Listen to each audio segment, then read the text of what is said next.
प्रस्तुत काल आपण विवेक चूडामणी ग्रंथ श्लोक क्रमांक 329 ला थांबलेलो होतो. श्लोक असा आहे 329, म्हणून विवेकाने ब्रह्म जाणणाऱ्या ध्यानधारणेकडे दुर्लक्ष करणे याहून अधिक मोठे मरण नाही. म्हणून विवेकाने ब्रह्म जाणणाऱ्या ध्यानधारणेकडे दुर्लक्ष करणे याहून मोठे मरण नाही. आपल्याला प्रकरणाचं नाव काय, याचं प्रमाद निंदा, अति मोठं पाप. जसं काय मी देह म्हणजे किती मोठं पाप, सामान्य माणसं मारली त्याचं नाही जास्त पाप, पण ब्रह्म हत्या, मी देह म्हणता कोटी ब्रह्म हत्या, म्हणजे एक ब्रह्म हत्येचं पण नाही, कोटी ब्रह्म, म्हणून त्याला प्रमाद म्हणजे एवढं मोठं. काल आपण एक शब्द काय जाताना बोललो तो कोणता अपराध केला त्यांनी, अक्षम्य, म्हणजे त्या कळस केला, त्या अपराधाचा कळस. बाकीची छोटी मोठी पापा,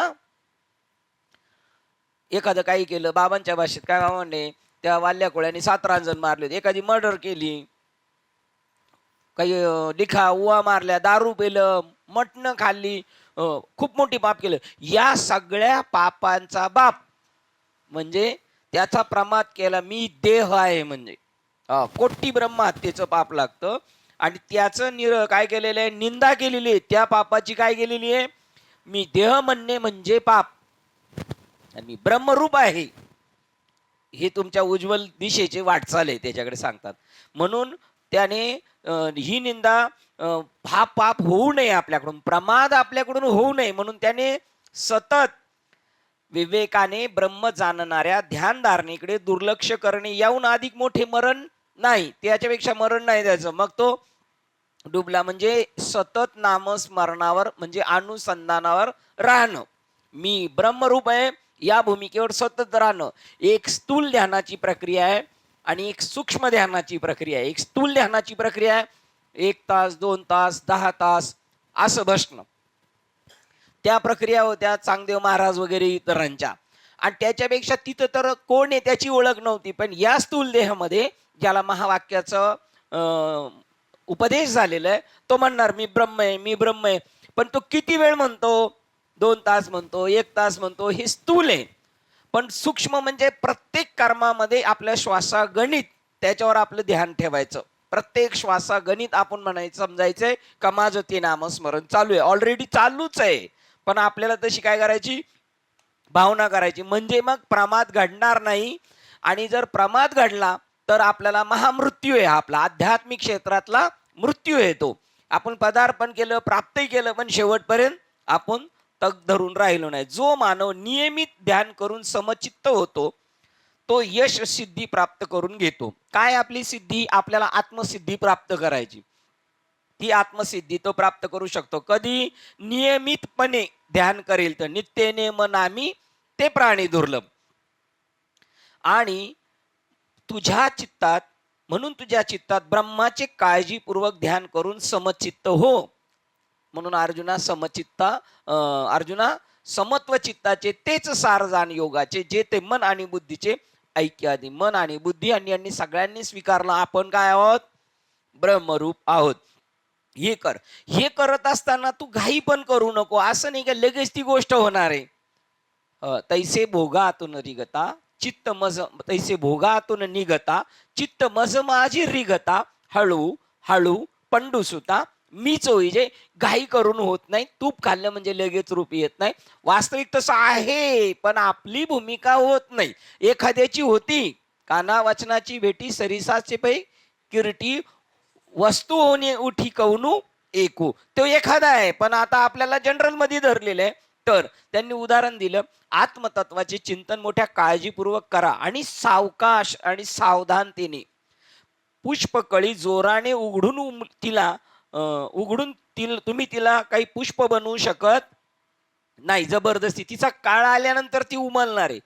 तसं स्वतःचा वेळ घेणारच ती. बळेच उमललेल्या फुलास खरे सौंदर्य वा खरा सुगंध असणार नाही. घाई करू नका. ध्यान करत असताना अष्टसात्विक भाव होण्यासाठी सुद्धा जी प्रक्रिया सांगितली त्याच प्रक्रियेने जायचे. त्याच्यामध्ये वाजंत्री वगैरे लावून, काहीतरी गाणी लावून तसं पण नका ते ते पिकवलेला जबरदस्तीने आंबा तसं होईल. म्हणून त्यांना हे सांगायचं का त्या दशेला ते आलं पाहिजे, ऑटोमॅटिक आलं पाहिजे त्याचा काळाच्या नुसार. घाई करू नका. त्याच्या ठरलेली वेळ त्याला येऊ द्या. आपणास जे करावयाचे ते सर्व इतकेच की आपली गाडी योग्य मार्गावर, योग्य रुळावर ठेवून योग्य दिशेने जाऊ द्या. आपण योग्य वेळेत आपणास प्रिय असणाऱ्या इष्ट ठिकाणी पोहोचणारच. अहो ते ठिकाण आहे ना, ते सुद्धा आपली वाट पाहतंय. गाडीची वाट स्टेशन पण पाहतंय. म्हणजे स्टेशन म्हणजे काय, गाडी म्हणजे लोखंड नाही आणि स्टेशन म्हणजे सिमेंट नाही. ती इथली माणसं जी आहेत ती गाडीतली उतरण्यासाठी वाट पाहतात आणि प्लॅटफॉर्मवरची तसं तो वाट पाहे उभा. भेटीची आवडी त्यालाही तेवढीच आहे. म्हणून अत्यंत दक्षतेने आणि सावधानतेने तुम्हाला आत्मतत्वावरील संपूर्ण समाहिततेची आंतरिक शांतीची अवस्था प्राप्ती करून घ्या. तुम्ही ती प्राप्त करून घ्या. काल आपण इथपर्यंत आलेलो होतो. आता ते प्रकरण सांगतात असत परिहार. आपण नको त्या वस्तूला चिटकलेलो आहे, आपण नको त्या गोष्टीला चिटकलेलो आहे, ते असत आहे. त्याचा परिहार, त्याचं तुम्हाला ओळख करून देतोय. म्हणजे तुम्ही काय कराल, त्याला ड्रॉप कराल. असतशी जर तुम्ही राहिले चिटकून तर तुमच्याकडून प्रमाद दोष घडणार. अजून प्रमाद दोष घडायला काय घडणार, असतकडे लक्ष जाणार, तेव्हा सतकडे लक्ष नाही राहणार आणि तुमचं ऑटोमॅटिक त्या विषयाला जास्त प्राधान्य देणार आणि इकडं सहजच तुमचं विस्मरण होणार वस्तूकडे गेल्यानंतर. म्हणून असत परिहार, त्या असतचा आपल्याला ओळख करून देता येते. बघा काल आपण इथपर्यंत आलेलो होतो. आता आपण वाचतोय श्लोक 330 क्रमांकाचा श्लोक. प्रकरणाचं नाव आहे असत परिहार. प्रकरणाचा क्रमांक आहे 59. जो जिवंत असतानाच पूर्णपणे कैवल्य रूप असतो तोच केवळ देहपातानंतर सत्यता केवल स्वरूप असतो. जो यत्किंचित सुद्धा भेद पाहतो त्यालाच भीती असते असे यजुर्वेदात म्हटलेले आहे. आपल्याला आपला देह पडायच्या अगोदर ही स्थिती बांधली पाहिजे असं त्यांचं म्हणणं आहे. याच देही याच डोळा भोगू मुक्तीचा सोहळा. शिवाय त्या मुक्तीचा सोहळा उपभोगू. तो कसा उपभोगू, तुका म्हणे मुक्ती परिनिली नोरी आता दिवस चारी खेळी मिळी. आता उर्वरित आयुष्य जीवनमुक्तीचा आस्वाद घेऊ, आम्ही ती गोष्ट प्राप्त करून घेऊ. आणि जो इथे प्राप्त करून घेतो तोच मृत्यूनंतर त्याला कधी कधी त्याला विदेही मुक्त म्हणतात. देहा नाही, तो देह ड्रॉप केला. विदेही मुक्ती काही ठिकाणी असं वापरलेलं आहे, इथंच असताना तो शुद्ध नाही, तो त्याच्या मस्तीमध्ये, त्याला समाजाचं काही घेणं देणं नाही, त्याला एक विदेही वस्तुस्थिती म्हणतात. असो ऐसा कोठे आठवच नाही, देहीचं विदेही, देहात असून विदेही, आणि एक देह टाकल्यानंतर त्याला एक विदेही मुक्ती म्हणतात. अशा प्रकारची ती मुक्ती कोणाला भेटू शकते, जो स्वतः हय्यादित झालेला आहे तोच होऊ शकतो. हय्यादित झालेला आहे तोच होऊ शकतो, त्याच्यानंतर दुसरा होऊ शकत नाही. आणि त्याला मृत्यूच्या अगोदर कशाचीही भीती राहत नाही. भीती केव्हा राहते, ज्यावेळेला तो दोन समजतो, द्वैत समजतो, त्यावेळेला भीती राहते.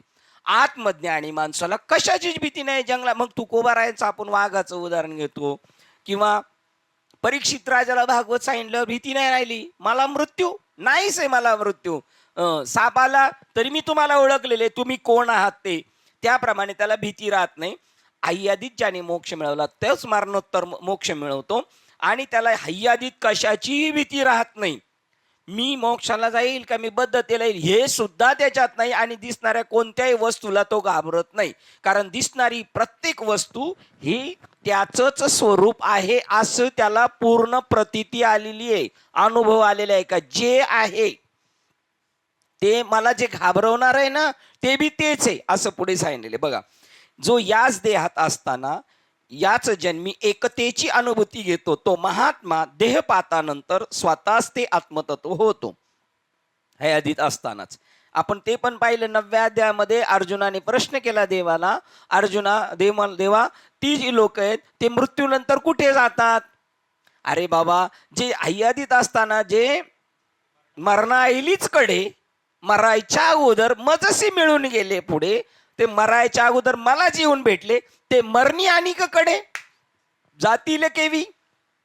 हे हा जो श्लोक बी ते सांगतो, जे मला येऊन मिळाले तेच मला येऊन मिळतात आणि ते दुसरीकडे जाण्याचा प्रश्नच नाही. आणि दुसरीकडे जायला दुसरी वस्तुता असावी. असो, तो महात्मा बाह्य जगात जीवन व्यतीत करीत असताना दिसतो, तेव्हा त्याला फक्त साक्षात्कार झालेला असतो असेच नव्हे, तर तो शुद्ध आत्मतत्वातील अनंत एकतेचा सतत अनुभव घेत असतो. अनंत एकतेचा ह्या वैविध्यपूर्ण जगतामध्ये सगळ्यांमध्ये तोच पाहतो. सगळ्यांमध्ये ब्रह्मरूप पाहतो, असं नाथबाबाचा आणि नामदेव महाराजांचा अभंग आहे. तोची संत साधू ओळखावा निका, एर ते जाणावी मायाबद्ध.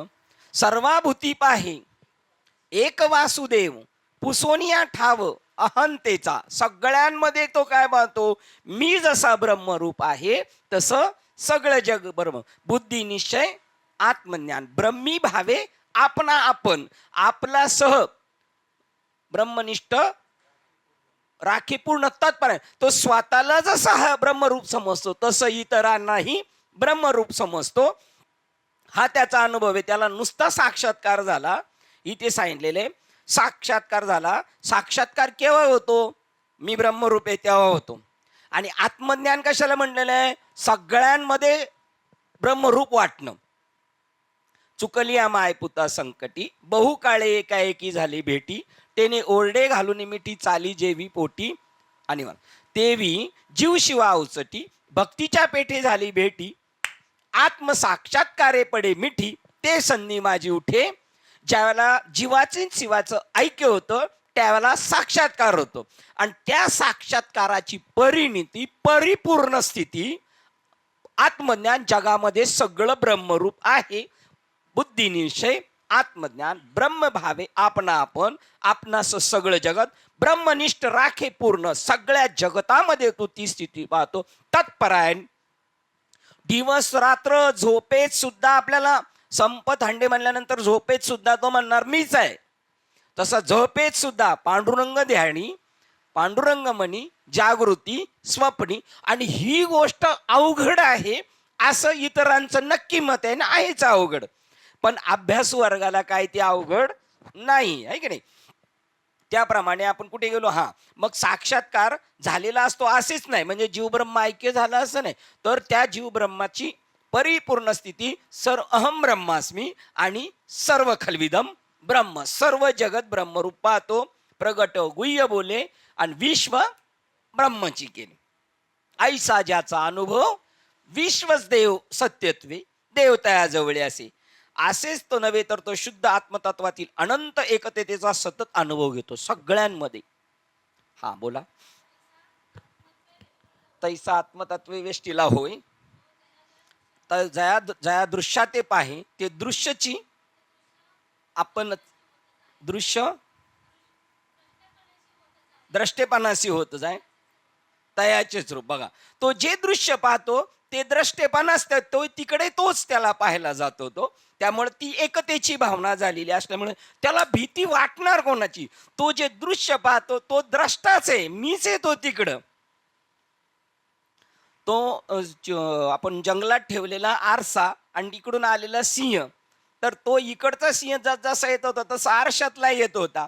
आता आरशातला सिंह मी आहे असं जर त्याला वाटलं असतं, तो कशाला घाबरला नसता, लढाईच्या भानगडीत नसता पडला, टेन्शन आलं नसतं. आपल्याला टेन्शन काय येतंय, त्या सिंहासारखे आपल्याला आपलंच दुसरे दिसतो आपल्याला. बघा, याचं नाव अज्ञान आहे, याचं नाव अज्ञान.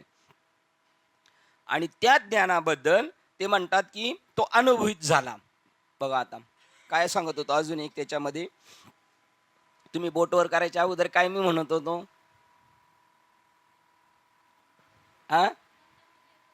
हा अनंतत्वामध्ये तो एकत्व पाहतो. बरोबर आहे.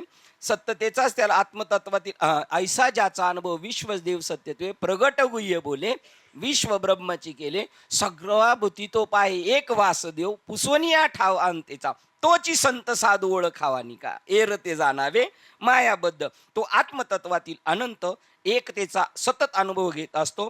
परंतु जेव्हा त्याचे देहपतन होते तेव्हा त्यानंतर एकतेची अनुभूती येत नाही. आता वेगळेपणा दिसतो म्हणून एक आहे, पण एकतेची अनुभूती येत नाही, तर तो स्वतःच त्या एकतेचा भाग होतो.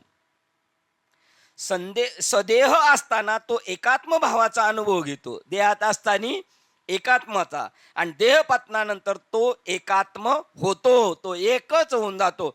जरी त्याला ब्रह्मरूपता झाली तरी दिसायला तो वेगळेपणा आहे म्हणून तो वेगळा असलं तरी म्हणतो एकच आहे. पण नंतर देह पातानंतर वेगळे, माडकाच्या आतलं आकाश आणि मी ते माडक्यातलं आकाश म्हणतो, बाहेरचं आकाश आणि मी एकच आहे, असं त्याला का म्हणावं, सांगावं लागतं? कारण सगळ्यांना काय दिसतोय? आकाश नाही दिसत, मडका दिसतो. आता मडका फुटल्यानंतर म्हणायचीच गरज नाही. ते म्हणतात त्याप्रमाणे हेच ते सत्य स्वरूप, स्वतःमधील आत्मतत्वाखेरीज ज्याला अन्य कशाची जाणीव होते त्याला भीती वाटते. भीती कोणाला वाटते? बघा, सर्व सुखल्यालो सर्व अलंकार, आनंदे निर्भय डुलत असो. आता सध्या जरी आपण विचार केला तर आपण सध्या आनंदे आणि निर्भय नाही. आनंद असू शकतो, तो पण आनंद कधी मावळतो येतो, ठीक आहे, पण निर्भय नाही. भीती आहेच ना कशाची तरी आपल्याला, आणि भीती आहे तोपर्यंत दुजेपणाचा भाग आहे. काय? जोपर्यंत भीती वाटते तव तव दुजे भासे, असे एक प्रमाणे ताईंचं पाठ येते. तो स्वतःमधील हेच ते सत्य स्वरूप, स्वतःमधील आत्मतत्वाखेरीज त्याला अन्य कशाची जाणीव होते त्याला भीती वाटते. मी आत्मा आहे, तसा हा आत्मा नाही असं जेव्हा वाटतं, अन्य वाटतं, त्यावेळेला काय वाटते? भीती वाटते. तुमच्यात आणि जगात काही वेगळेपणा आहे, तुमच्याहून अन्य वस्तू किंवा प्राणी असा भेद इत्यादी अनेकतेचा तुम्ही अनुभव घेत असाल तर तुम्हाला भीती ग्रासते. बघा, आता हे म्हणणं आहे आपलं म्हणणं आहे, आणि त्यांचं प्रॅक्टिकल जीवन आहे. हे विश्वची माझे घर. अहो, आपल्या घरामध्ये सुद्धा आपण परत 2 भाग 3 भाग विचाराचे सुद्धा आहेत. विचाराचे सुद्धा एका घरात एकाच छताखाली असले तरी मग म्हणणे विश्वची माझे घर, हे म्हणणे फक्त ऐसा ज्याचा विश्वची माझे घर ऐसा ऐशी मती जायची स्थिर, किंबहुना चर आणि आचर आपण झाला सगळं एवढा. मग तो चर आणि आचर आपण झाला, त्याला भीती आहे का? मग आता त्याचा प्रमाद गेला ना. कशाने गेला? नामस्मरणाने गेला, सतत ध्यानावर असल्यामुळे. त्यामुळे त्याला भीती नाही. पण ज्याला 2 वाटते, माझी अजून भूमिका नाही झाली, मला भीती वाटणार, ते म्हणतात भीतीग्रस्ते. जो ब्रह्माची अनुभूती घेत असताना दृश्य आणि द्रष्टा यामध्ये यत्किंचित जरी भेद पाहत असेल, दृश्य आणि द्रष्टा दोन्ही द्रष्टा असं पाहिलं पाहिजे. दृश्य आणि द्रष्टा यामध्ये यत्किंचित जरी भेद पाहत असेल, तर भेदाची यत्किंचितही अनुभव घेत असेल तर त्याला भीती ग्रासते. बघा, तिथं 1 दिलेले, भीती ग्रासतेवर 1 आकडा दिलेला आहे. आणि तैत्तिरीय उपनिषदातलं त्यांनी एक दाखला दिलेला आहे, प्रमाण.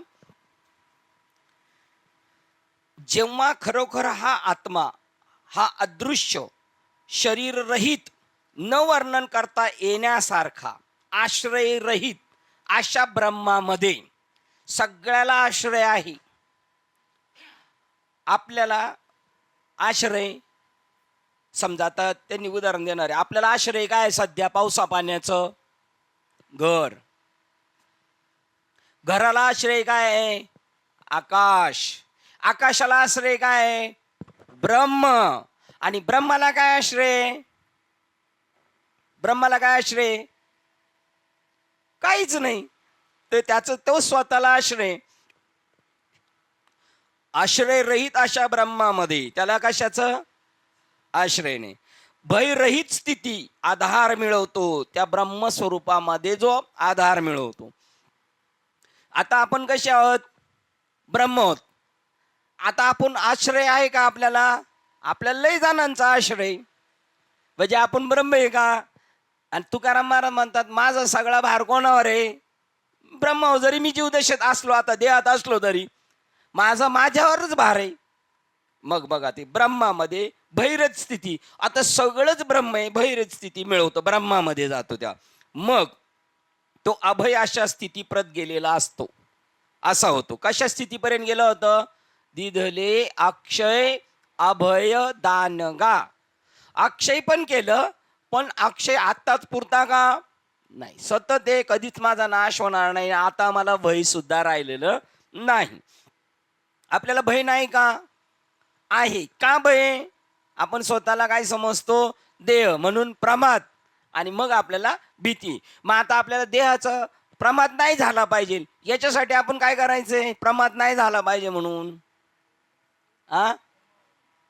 सारखं चिंतन करायचं, मी ब्रह्मरूप आहे, मी ब्रह्मरूप आहे, मग प्रमाद होणार नाही. आणि मग ब्रह्मस्थितीला गेल्यानंतर भीती राहणार नाही, सगळंच ब्रह्म येतं. तो अभय अशा स्थिती प्राप्तीला गेलेला असा होतो. तथापि खरोखर जेव्हा ह्यात जर थोडासा सुद्धा दुजाभाव करील, मग अशी सांगितलं ना, दृश्य आणि दृष्ट्यामध्ये जरी दुजाभाव केला, दुजाभाव करील, तर त्याला धोका प्राप्त होतोय. तथापि तोच सर्वज्ञ ब्रह्म खरोखर न मानणाऱ्याचे भय होते. बघा आता, तथापि तोच सर्वज्ञ, आता हा घाबरतोय कोणला? हा जर ब्रह्म झाला तर हा कोणालाच घाबरणार नाही. आणि आता हा घाबरतोय, आता घाबरतोय कोणाला? आता तो समोरची पार्टी काय, बोध काय आपल्याला सगळ्यांना? ब्रह्मालाच घाबरतो तो. कोणाला घाबरतो? वाघाला घाबरतो का ब्रह्माला घाबरतो? ब्रह्माला घाबरतो. कसा पलटी येते म्हणतात.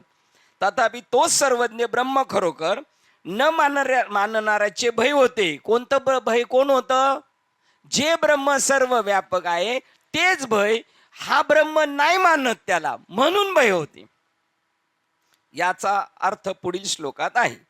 जेव्हा हे आत्मतत्व अदृश्य, अशरीर, अवर्णनीय व आधाररहित अशा ब्रह्माबरोबर भय विरहित ऐक्य साधते, तेव्हा ते भयापासून मुक्त होते. जेव्हा पूर्ण त्याच्यावर एकजीव होऊन जाणार.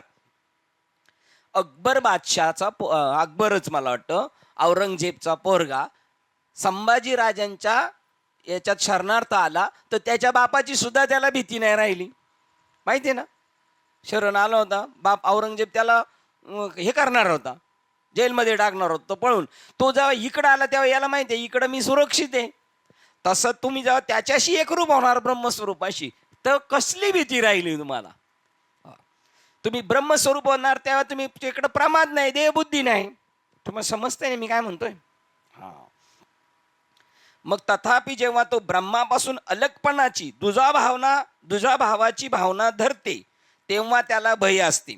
जो अलगपणाची भावना राखतो, भेदभाव करतो आणि चिंतन करीत नाही, त्याला तेच ब्रह्म स्वतः भयाचे उगम स्थान होते. हा खुश कोणामुळे झालाय? सर्व सुख आलो, सर्व अलंकार ब्रह्मामुळे. आता भय नाही, ब्रह्मामुळे. आणि भय आहे कोणामुळं? म्हणजे घाबरलाय कोणला? तो वाघाला घाबरलाय का सापाला घाबरलाय? बस, तेच ब्रह्म तिकडून गेलं.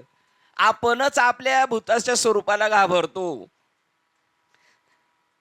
अशा अर्थात पुढील श्लोक आहे. बघा आता, ब्रह्म हे अदृश्य आहे. आधीच्या संज्ञेचे जर प्रत्यक्षपणे ते बदलणारे आहे असे सरळ निर्देशित केले असेल, तर अप्रत्यक्षपणे ते असेही दर्शवते की ते अशरीर आहे, आणि जे अशरीर आहे त्याचे वर्णनही करता येत नाही. थोडक्यात ब्रह्म हे परिवर्तनाचे कारण असल्याने ते स्वतः परिवर्तनशील नाही. असे असल्याने आधाररहित किंवा वस्तुरहित असते. ब्रह्म आधाररहित, वस्तुरहित. त्याला त्याचा अत्यंत सूक्ष्म सर्व व्यापित्वामुळे ब्रह्म सर्वाला जागते. कोणाला जागते? ते कसं आहे? अत्यंत सूक्ष्म आणि सर्व व्यापित्वामुळे ब्रह्म सर्वाला जागते. आता ब्रह्मच आहे, त्या ब्रह्माने स्वतःच्या सत्तेने ते वाघाला झाकलेले, सगळ्याला झाकलेले, आणि त्याला काहीच झाकू शकत नाही त्याला. असं ब्रह्म मी पाहिलं. ज्ञानेश्वर महाराज म्हणतात, सत्य ज्ञानानंत गगनाचे प्रावरण, आकाशाला ज्याचं पांघरू नाही, तो मी पाहिला. आता आकाश सगळ्यांना पांघरू नाही, आणि आकाश सगळं व्यापक आहे, त्यालाही हे पांघरू नाही. आता पांघरून कमीत कमी आपल्या 1.5 पट पाहिजे ना थंडीत. एक पट सुद्धा आपल्याला झाकू शकत नाही, एक पट नाही झाकू शकत, 1.5 पट पाहिजे. तसं ते आहे आणि त्याला झाकू शकत नाही, म्हणून ते वस्तुरहित आधार शून्य आहे. पोपटाला पिंजरा हा निवारा आहे. बघा आता कशाचा आधार, कशा सांगतात, पोपटाला पिंजरा हा निवारा आहे. पिंजऱ्याला घराचा निवारा आहे. पिंजरा आहे पण बाहेर आहे नाही, तो कुठं पाहिजे आता? पोपटाला पिंजरा निवारा, पिंजऱ्याला घर निवारा, घराला छपराचा निवारा, आणि छपर आणि व आपल्याला असे म्हणता येईल की छपराला आकाशाच्या निळ्या घुमटाचा निवारा. त्या आकाशाला तत्वता ब्रह्म हेच निवारा आहे, परंतु ब्रह्माला मात्र कोणताही निवारा नाही, कारण त्याच्याशिवाय दुसरे काही असत नाही. त्याच्याशिवाय दुसरं काय असत नाही. पण जंगलात गेलं वाघ कोण असतोय? वाघ असतो. आता हा आपला म्हणून बुद्धिनिश्चय, त्याच्याशिवाय दुसरं काही नाही. वाघ पाहिलाय मी, आता वाघ पाहिल्याऐवजी यांनी काय म्हणलं पाहिजे?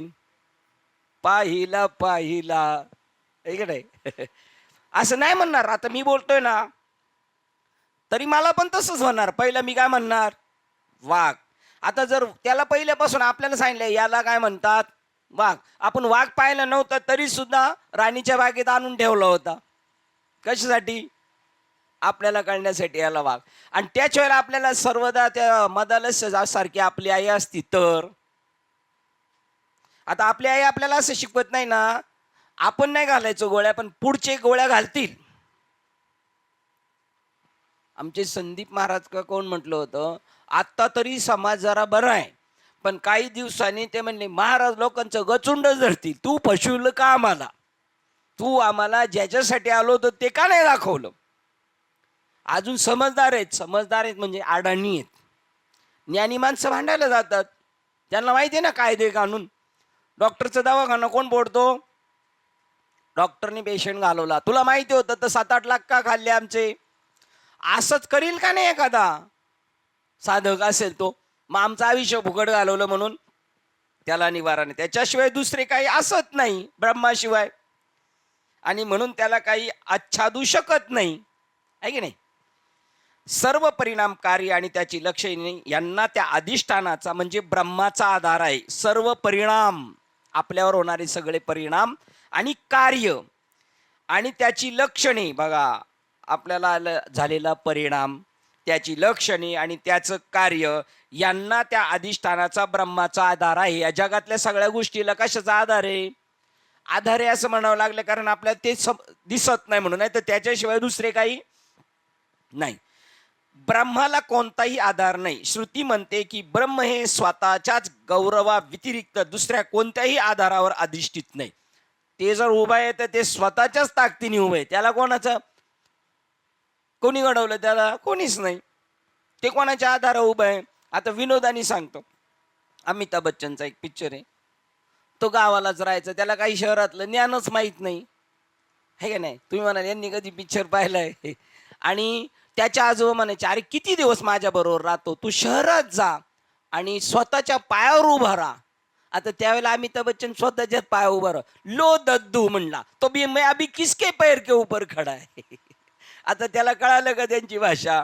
तसे त्या याला स्वतःचाच आधार आहे, त्याला दुसऱ्याचा आधार नाही. जी व्यक्ती अशा प्रकारे ब्रह्माबरोबर ऐक्याची अनुभूती घेते, कशा प्रकाराचे? पोपटाला पिंजऱ्याचा आधार, पिंजऱ्याला घराचा आधार, घराला छपराचा आधार, छपराला निळ्या आकाशाच्या घुमटाचा आधार, आणि त्या निळ्या याला ब्रह्माचा आधार, आणि ब्रह्माला कोणाचा आधार?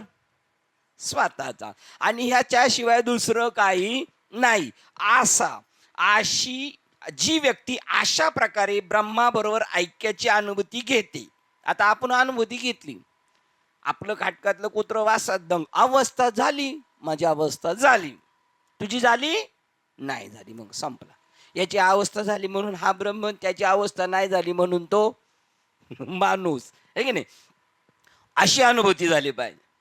स्वामी विवेकानंद म्हणतात, तलवार घेऊन तुम्हाला, नंगी तलवार घेऊन आला, म्यानातली नाही बाहेर काढलेली, आणि रागाने तुम्हाला लाल बुंद होऊन मारायला आलेला आहे, तरी पण तुम्ही जर त्याच्याकडे त्या दृष्टीने पाहणार, वा काय आज देवा, आज चांगलंच चालेल चालेल, तर तो मारायचं सोडेल. चालेल चालेल म्हणलं तर, आणि तुम्ही पळेल पळेल म्हणलं तर मग तोडून टाकणार. जी व्यक्ती अशा प्रकारे ब्रह्माबरोबर ऐक्याची अनुभूती घेते ती तेव्हा भयरहित होते. कधी भयरहित होती?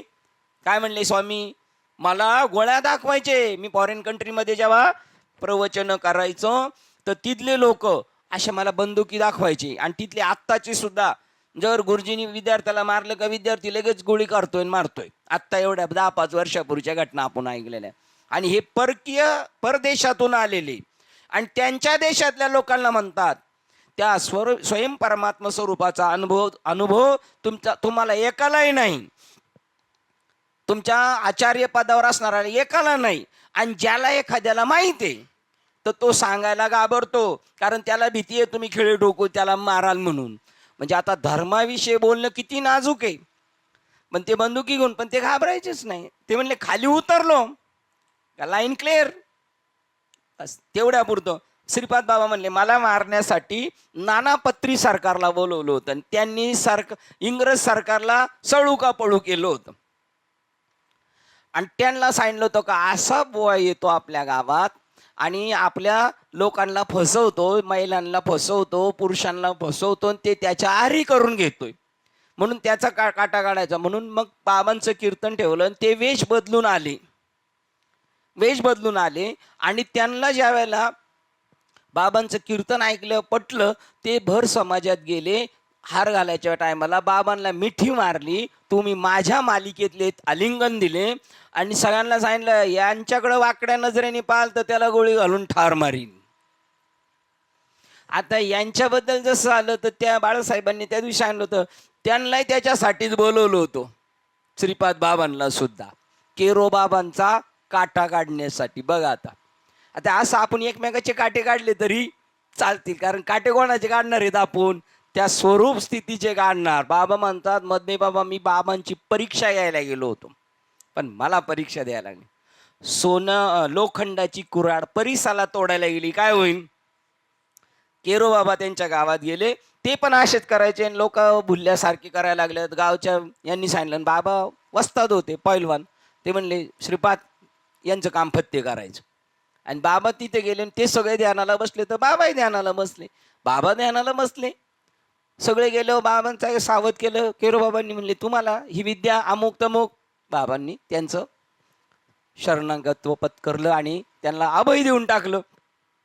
आता बघा त्याप्रमाणे भय कधी राहू शकतं, दुजेपणा राहणार तेव्हा. ते म्हणतात स्वतःखेरीज भय हे केवळ स्वतः व्यतिरिक्त असलेल्या दुसऱ्या गोष्टीपासून उत्पन्न होत असते. कोणालाही स्वतःचेच असे भय वाटत नाही.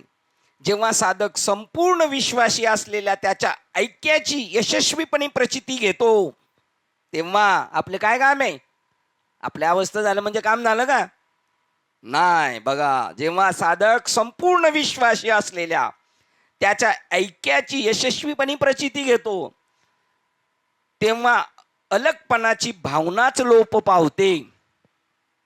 तुमच्या इकडचे महाराज आहेत वाटते हे मराठीत अर्थ करणारे. अलगपणाची भावनाच नाश पावते आणि त्यानंतर त्याला कोणत्याही वस्तूबद्दल भयाची भावना असण्याची कधी वेळच येत नाही. काय सांगितलं त्यांनी, जो ब्रह्मरूपच झाला त्याची हिस्ट्री चालू आहे, त्याला जगामध्ये कशाचीच भीती नाही राहिलेली. हेच दाव्या सांगितलं मृत्यू काळ हे सुद्धा माझं स्वरूप आहे. संपूर्णाशी असलेले व्यक्तीचे ऐक्य प्राप्त झाल्यावर व्यक्तीचे ऐक्य प्राप्त झाल्यानंतर निर्भयता येऊ शकते. हा विचार समजावून देण्यासाठी उपनिषदात नकारात्मकही विधान केलेले आहे. बघा जर संपूर्ण ऐक्य झालं त्या ब्रह्माशी तर भीती नाही, आणि संपूर्ण ऐक्य नाही झालं त्या ब्रह्माशी तर जो त्यामध्ये यत्किंचितही भेद पाहतो त्याला ब्रह्म हेच खुद्द भयस्थान होऊ शकते.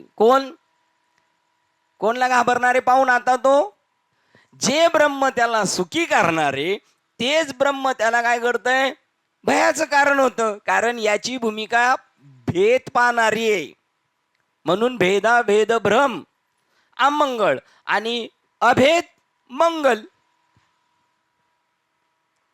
किती उलगड आहे. ही उपनिषद जेव्हा वाचणार त्यावेळेला आपल्या आपल्या संतांचं महात्म्य आपल्याला कळेल. त्यांनी आपल्याला काय सांगितले, किती डीप पर्यंत घेऊन जाऊन आपल्याला सावध करता येते. हे सांगितले, हा मशकू, हा गजू, हा श्वेपजू, हा द्विजू, हा पैल, हा इतरू, हे उरेल के ज्याला दृष्टी स्वप्नातून जागा झाला. जागते अशी स्वप्न कैसे, हे जागते अशी स्वप्न कैसे, हे त्याच्यातच आहे. त्याच्या बाजूला हा चांडाळ हे तो पाहू शकत नाही वेद. ह्या नातरी धेनू यशवान, एक गुरु एक नीच एक हीन, हे असो स्वप्न कैसे जागतया. आता झोपत्या एक हीन आणि एक गुरु. झोपत्या एक गुरु आणि एक हीन. मग हीनने गुरुला टॅक्स द्यायचा, टॅक्स. कारण तो टॅक्स कधी देतो, हा गुरु म्हणजे मोठा, आणि गुरुला टॅक्स द्यायचा. मी उलट बोललो, हिनाने गुरुला टॅक्स द्यायचा. कधी कधी झोपतया, जागतया नाही. अरे तुझं सगळं दुकानच बंद करून टाकशील. आता देणारा हे काय देतो माहिती का, हे घेणाराला माहित नाही. देणाराला ब्लॅकचं काय करायचंय, वाईट करायचं. आणि टॅक्स कमी होणार ना. अशा ट्रस्टला जर आपण पावती फाडली तर आपलं काय होणार आहे, टॅक्स कमी होणार. अरे गुंडांनी दरोडे केले, खून केले आणि अन्नदान घातले. अहिंसा आहे का ती? ते दान आहे का? दान नाही ते. जाऊ द्या. मग बघा ज्ञानेश्वरीत पण हे सांगितले, पण हे इकडून असं गेलं तर अजून उकल होणार की नाही. ज्या क्षणी आपण वस्तुनिष्ठ ईश्वराला, ब्रह्मच हे खुद भयस्थान होऊ शकते. कधी यत्किंचित भेद पाहतो तेव्हा कशाचं भीती वाटते, ब्रह्माचीच. ज्या क्षणी आपण वस्तुनिष्ठ ईश्वराला स्वर्गात राहणारा आपल्याहून दुसरा वेगळा असे मानतो आणि त्याच्याशी आपले ऐक्य शोधित नाही, त्यावेळी विक्षेप आणि भयंगड आपल्या अंतकरणात वादळे निर्माण करतात. संपूर्ण शांतचित्तता आणि शांती तेव्हाच प्राप्त होते की जेव्हा आपण सत्याशी असंदिग्ध असे प्रस्थापित हो. त्याच्यात कोणताही संशय नाही. पूर्णपणे सरेंडर ना, सरेंडर. नाही तर 3 सिलेंडर फ्री आहेत. सरेंडर आहे की नाही. परिपूर्ण सुख हे नेहमी केवळ प्रेम सिद्धीतच असते. ऐक्यामध्ये प्रेम सिद्धी म्हणजे ब्रह्माशी ऐक्य. परिपूर्ण सुख हे नेहमी केवळ प्रेम सिद्धीतच असते. प्रेम हे तेव्हा सिद्ध होते की जेव्हा प्रियकर आणि प्रियसी हे दोघेही एकाच प्रेम अनुभवाच्या राशीत एकरूप होतात. प्रेम तेव्हा म्हणतात जे दोघं स्वतःला विसरले आणि एक झाले, त्यावेळेला फक्त एक शिल्लक राहिलं, काय, प्रेम. प्रेम प्रियकर आणि प्रियसी शिल्लक राहत नाही, एक होऊन जातं. त्याप्रमाणे आपल्यातील जीवभाव जेव्हा आपली सर्व प्रकारची अलगपणाची जाणीवच गमावतो आणि आत्म्याशी आपले अखंड आणि निश्चित स्वरूपाची ऐक्य प्रस्थापित करतो, तेव्हाच तो स्वतःमध्ये निर्भयतेची आणि परिपूर्णत्वाची अमर्याद अवस्था अनुभवतो. बघा, निर्भय कधी होतो, परिपूर्ण होणार तेव्हा, पूर्णत्वाची अनुभूती येणार तेव्हा निर्भय होणार, निर्भय होणार तेव्हा परिपूर्णतेची अनुभूती येणार. जे सत्य तत्व साक्षात्कारी पुरुषांना अभय प्रदान करते. ज्याला साक्षात्कार झाला तो कसा झाला, अभय म्हणजे भयरहित झाला. ते सत्य तत्व नित्य आणि अनित्यामधील विवेकी विश्लेषण करण्याकरता आवश्यक ते पुरेसे चिंतन न करणाऱ्यांना भीती वाटते असे प्रसंग निर्माण करते. बघा, जे सत्य तत्व साक्षात्कारी पुरुषाला निर्भय करते तेच सत्य तत्व जो चिंतन करत नाही. मग आता करू आपण. अनित्याची विवेकी विश्लेषण करण्याकरता आवश्यक ते पुरेसे चिंतन न करणाऱ्यांना भीती वाटते असे प्रसंग निर्माण करते. कोण? ते सत्य तत्व, जे सत्य तत्व साक्षात्कारी पुरुषांना अभय करते. तेच सत्य तत्व ज्यांचं चिंतन कमी पडतंय त्यांना भय निर्माण करतं. बघा, आता यालाच बाबांचं वाक्य काय आहे किंवा तुकोबारायांचं, ज्याची खरी सेवा त्याच्या भय काय जीवा. आता भय आहे आणि सेवाही करतोय, तर ज्याची खोटी सेवा त्याच्या भय असे जीवा. आहे का नाही? जीवभाव म्हणजेच अनित्यता, मूढपणा. जीवभाव म्हणजे शिल्लक नाही, अनित्यता, मूढपणे खेळणारा आत्मा होय. बघा आता आत्म्याला काय म्हणले? मूढ प्रमाणे खेळणारा. नित्यत्व प्रत जागृत होणे, नित्यत्वाप्रत जागृत होणे म्हणजेच आपले दिव्य शक्तिमान स्वरूप शोधणे होय. आपली मोहीम कोणती चालली आहे? आपलं दिव्य सर्व शक्तिमान स्वरूप शोधणे म्हणजेच नित्यत्वाप्रत जागृत होणे. आणि त्या आत्मशोधनाच्या प्रक्रियेतच निर्भयतेची अवस्था असते. आत्मा भेटला, निर्भय झाला. साप, वाघ, भूत, राजा कोण त्याला काही करू शकत नाही. कारण का? सर्व सत्ता आली हाता. बघा, सर्व सत्ता हाताने आली का रुसणार माणूस. किती मोठ्या पद, ते म्हणे काय मला नुसतं खोटं खोटं म्हणता काय मोठ्या पदावर बसवता. हा, बळीयाचा अंगसंग झाला तुका म्हणे आता नाही भय चिंता. तुका म्हणे नाही भय चिंता. तुका म्हणे कोण म्हणे नाही भय चिंता? नाही भय चिंता कोण म्हणे? आता भय नाही आहे से वाटे जीवा, केव्हा घडेलिया सेवा समर्थाची. आपल्या सेवा नाही आणि एवढी एवढी सेवा त्याच्यात टनाटन उड्या मारायला लागलो आपण. अर काय सेवा आहे ना, आम्ही चहा भाजला, आम्ही अमुक केलं, अरे अर. आणि अगरवत्ता करावे दास्य सकळ. पुरं डोक्यात ठेवायचं, पुरं डोक्यात ठेवायचं, रिकामं नाही व्हायचं. आत्मशोधनाच्या. आणि तुम्हाला सांगू का, सेवा करून घेणारे आहेत ना ते देहधारीच आहेत. आणि जो देह विरहित आहे ना तो कोणाची सेवा घेईल? देवाला पाय दाबायला येईल, देवाकडून सेवा घेईल, देवाकडून पैसे घेईल, काय परी नाही घडली सेवा काय. म्हणून तुका म्हणे मज नाही त्यांची तर त्यांचं अनुकरण करणाराची तरी मज गोड सेवा. शिंदे दादा जेव्हा निरूपण करायला असायचे सूत्रसंचालन, तर म्हणायचे बाबा तुमचं तर नाही समजा, पण त्यांची केली बरं का. पण आता माझी एक इच्छा आहे, तुमची दाशीचा दास करून. हा, वा रे वा. म्हणजे तुम्ही तर केलाच आमचा वापर आणि अजून आमच्या अनुयायांचाही तुमचा वापर करायला हो. काय भूमिका असेल तुमची दाशीचा दास करून ठेवा, आशीर्वाद द्यावा हाची मजन. हे बोलत असताना दोंडीरामदादा शिंदे आळंदीच्या व्यासपीठावरून डोळ्यातून आश्व काढत होते. तुम्ही सांगा, आशांचे आपलं बस नव्हत आहे ना, आशांचं बस नव्हत नाही ना. अरे आमदाराची चेले आहेत, आमदाराच्या बरोबरचे ते बी असे टाईट चालतात. आपण कसं पाहिजे सांगा बरं, आपल्यात काय उतरलं पाहिजे?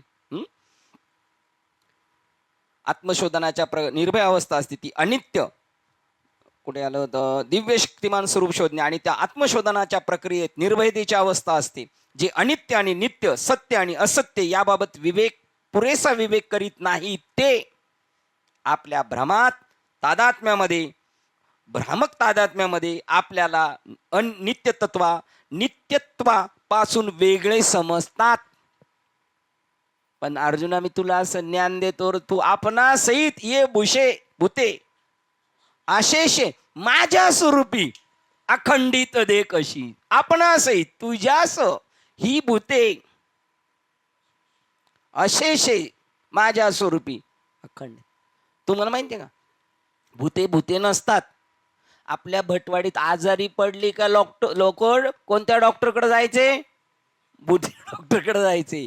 म्हणजे म्हणायला जरी भूते असले तरी ते भूते ते उलट आपल्याला आरोग्य आणि जीवन दान देणारे असतात. म्हणायला भूते पण भूते नाही. नित्यत्वापासून वेगळे समजतात आणि त्याचा साक्षात्कार कधीच पूर्ण नसतो. असतो साक्षात्कार, पण कसा नसतो? पण निवृत्ती गईनी कृपा केली पूर्ण माझ्यावर. असं नाही केलं, अर्धवट नाही ठेवलं. अर्धवट राहणं लय धोक्याचं. आपल्यातील आत्मा हा अनुभवक्षम अशा परमानंदाने रसाने भरलेले असे आपले सत्य स्वरूप म्हणून प्राप्त करून घेण्यासारखं आहे. ही वस्तुस्थिती जरी साधकाच्या आत्मसाक्षात्काराच्या कक्षेत नसली, आता साधक येतो, ही कोणाच्या कक्षेत आहे ही स्थिती? सिद्धाच्या. सिद्ध कधी होतो? अंगी बाणता प्रबोध साधकाचे होती सिद्ध. ही स्थिती कोणाची आहे? सिद्धाची. याच्या कक्षेत नाही, पण याला दाखवलं पाहिजे ना. तर तू मोठा बालवाडीत जाणाऱ्या, तू मोठा गाडीतला साहेब होशील, लाल दिव्याची गाडी घेऊन, तर ते कुठंतरी चापराशी होईल ना. त्याला मोठं दाखवलं पाहिजे का नाही? तसं असे ही वस्तुस्थिती जरी साधकाच्या आत्मसाक्षात्काराच्या कक्षेत नसली, पण गुरुजीची आहे ना, तरी आता अभ्यासकाच्या बौद्धिक आकलनाच्या टप्प्यात पूर्णपणे आणून दिली आहे. तुला कुठपर्यंत पोहोचायचंय हे तुझ्या निदर्शनात येईल म्हणून तुला ओघवतीवाणीने सांगून गेलेलो आहे. आता या अभ्यासिक केंद्राच्या चैतन्य घनाचे संपूर्ण चित्र आणि साक्षात्कारी पुरुषाला आत्मतत्वामध्ये मिळणाऱ्या अनुभूतीला दिव्यत्व देण्यासाठी काही विशिष्ट ढोबळ देणारी तुलनात्मक आकडेवारी ही आपल्या पुढील अनुवादात मिळते. अनुवाक, या प्रकरणाचं नाव आहे अनुवाक. काहींना काय म्हणतात? तरंग. काहींना काय म्हणतात? प्रकरण. आणि काहींना आपलं साधा धडा. हे की नाही? बघा आता केवढं विस्तार आहे त्याच्यामध्ये. घाबरायचं काय नाही. ते म्हणल्या कुठं दिलं होतं? पा इथं दिलं होतं. तुमच्यात अन्य वस्तू आणि प्राणी असा भेद आणि अनेकतेचा अनुभव घेत असाल तर तुम्हाला भीती ग्रासते. आणि त्याच्यावर एक आकडा दिला होता, खाली दिले. यजुर्वेदात तर तैतरीय उपनिषदा म्हटले आहे की, आता तो श्लोक आहे आणि त्याचा आपण काय वाचला? अर्थ वाचला. त्याचा अर्थ पण दिलेला आहे. यत्किंचित भेदपात नसतो त्याला भीती ग्रासते. यत्किंचित भेद पाहतो नसतो त्याला भीती ग्रासते. बघा याच्यावर तो ब्रह्माची अनुभूती घेत असताना दृश्य आणि दृष्टा यामध्ये यत्किंचितही भेद असेल, भेदाच्या यत्किंचितही अनुभव घेत असेल तर त्याला भीती ग्रासते. बघा म्हणजे पूर्ण नाही. आपण आता आपल्याला ही स्टेप करायची, बिंदास जायचं पुढं, पण काय नाही वाघ येऊ काय येऊ. आता आपण हे असं अनुभवलं, आता आपल्याला काय वाटणार आहे? आता हे आठवलं ना, परीक्षित राजाला हेच आठवलं, हेच दृढ केलं. हे काम आहे. ज्यांनी विडा उचललाय, गादीवर बसलेत, महाराज म्हणून मिरवतात ना, त्यांना ही पूर्णत्वाची स्थिती करून द्यायची. जसं ज्ञानदेव म्हणे निवृत्ती निर्गुण दिदले संपूर्ण माझे हाती. ते घाबरत नाही तसा मी घाबरत नाही. शिवाजी महाराजांचे शिष्य बी सरदार बी तसेच. दुसऱ्या कशाने तरी बघा ना, लंगोटी उडाली सज्जनगडावरून, कोणाची? समर्थांची. आणि ते म्हणले कल्याण लंगोटी. कल्याण म्हणला खाली हळूहळू पळत जाऊन लंगोटी घेऊन वर येतो. हा ते कल्याण आहे. आपण येडेत का? आपण उडी मारू तर आपल्याला माहिती आहे काय होणार आहे. आपलं काय होईल साहेब? होईल काय असं? बाबांची लंगोटी उडाली 7व्या माळावर आपण म्हणलो आणि उडी मारली तर काय होणार? पाठवलंय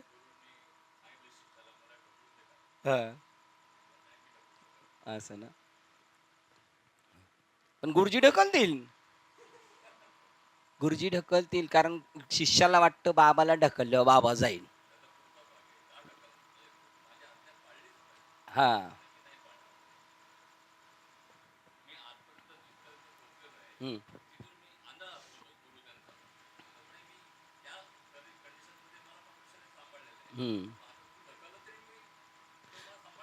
हा पण तो शिष्याचा नाही ना निश्चय, म्हणून तो ढकलत नाही. पण गुरु ढकल ना. प्रल्हादाला दिले बेगून, असं कॅच बॉल घेतात तसे कॅच घेतला. डाय सुद्धा मारायला लागली नाही, घरसटलं पण नाही. देवाला बी नाही, प्रल्हादाला बी नाही. आपलं बी तसंच आहे. आपल्याला नाही, आपल्याला आत्तापर्यंत त्यांनी सांभाळलंय. कोरोनामध्ये मग, आणि असे किती कोरोना येऊन गेलेले आहेत हे माहिती आहे, आणि काही जीवाणू आजूबाजूला आहेत माहित नाही, पण आपल्याला सांभाळतोय. का सांभाळतो माहिती काय? हे काहीतरी शहाण होण्याचा प्रयत्न करतोय, जाऊ द्या, थोडस याला सूट द्या. दुसऱ्या कशाचेही अवलोकन तरी बघा, तशी त्यांनी भीती नाही वाटली. कल्याणला का भीती नाही वाटली? ही स्टेप झाली ना, हे सांगायचं, कशाचीच भीती नाही राहिली. दुसऱ्या कशाचे तरी अवलोकन केले म्हणजे भीती निर्माण होत असते. कल्पना केली सापाची, आयरसची, भीती वाटणार नाही? तुम्ही स्वतःच कधी भीत नसता, स्वतःच कधी भीत नसता. तुम्ही निर्माण केलेल्या भीतीपासून संरक्षण बघा, तुम्ही निर्माण केलेल्या भीतीपासून स्वतःचे संरक्षण करण्याकरता तुम्ही सामान्यपणे तुमच्या भोवती आणि तुमच्या वस्तू भोवती अधिक उच्च, अधिक धन, उच्च प्रतिष्ठा, मोठे घरदार इत्यादीचे कोट बांधित असता. दुसऱ्यापासून भीती आहे. तुम्हाला तुमची भीती नव्हती, पण आता हे सगळं गबाळ आहे, आपल्याला भीती, आपल्याला अधिकार मोठा आहे, संरक्षण. हे सर्व कशा करता असा जर एखाद्याने प्रश्न केला तर मला भीती वाटते असे तुमचे उत्तर असते. कशासाठी एवढे बॉडीगार्ड वगैरे ठेवलेत? एवढं काय तारेचं कंपाऊंड टाकलं? आता माहिती आहे ना, पहिलं नव्हतं. पहिलं घराला कंपाऊंड जरी बारीक असलं तर आता तारेचं कंपाऊंड त्या भिंतीच्या कंपाऊंड पेक्षा मोठं आहे. कशासाठी? भीती वाटते म्हणून. असे उत्तर असते. पण भीती कशाची? माझ्यावरून अन्य कशाची तरी, असे फक्त उत्तर. कशाची भीती आहे? माझ्यापेक्षा काहीतरी वेगळे मला उचलायला टपलेला आहे. म्हणजे येथे वेगळेपणाची कल्पना असते, तेथेच भीती. मगाशी काय झालं? अलगपणाची भीती, अलग आहे माझ्यापेक्षा म्हणून भीती. इथे काय म्हणतात? म्हणजे जेथे वेगळेपणाची कल्पना असते तेथेच भीती. वेगळेपणाची काय असते? का वेगळेपणा असतो? कल्पना. वेगळेपणा नसतं, पण तुमची आपली कल्पना असते, तेथेच भीती. अस्वस्थता, चित्तामध्ये अस्वस्थता, स्थिर नाही, विक्षेप, सारखं मनामध्ये उलघाल उलघाल उलघाल, दुःख, चिंता एकामागून एक चालूच असतात. कशामुळं? दोनपणामुळं, वेगळेपणामुळे. म्हणून त्याला स्वतःमधील आत्मतत्वाहून, ब्रह्माहून अन्य कशाची तरी जाण असते, तोच या दुसऱ्याला भीत असतो. जोपर्यंत त्याला कशाची जाणे? ब्रह्माहून अन्य कशाची तरी जाण असते. आणि जर सगळीच ब्रह्माची जाण असेल तर नाही. श्लोक क्रमांक 331 वाचतो. जेव्हा केव्हा हा विद्वान ज्ञानी मनुष्य अनंत ब्रह्मातही यत्किंचित भेद पाहतो, तेव्हा जे ब्रह्मस्वरूपात प्रमादाने भेद पाहतो तेच त्याला भीतीचे मूळ असते. बघा मागच्या श्लोकातलं परत आलं रिपीट. इकडचं काय वेगळं? तैत्तिरीय उपनिषद आणि विवेक चूडामणी मध्ये काय वेगळंपणा आहे? आणि ज्ञानेश्वरी मध्ये काय? हे गुरु, हे हीन, ही गाय, ते जागत आहे स्वप्न कैसे? भय कसलं त्याला राहिलं?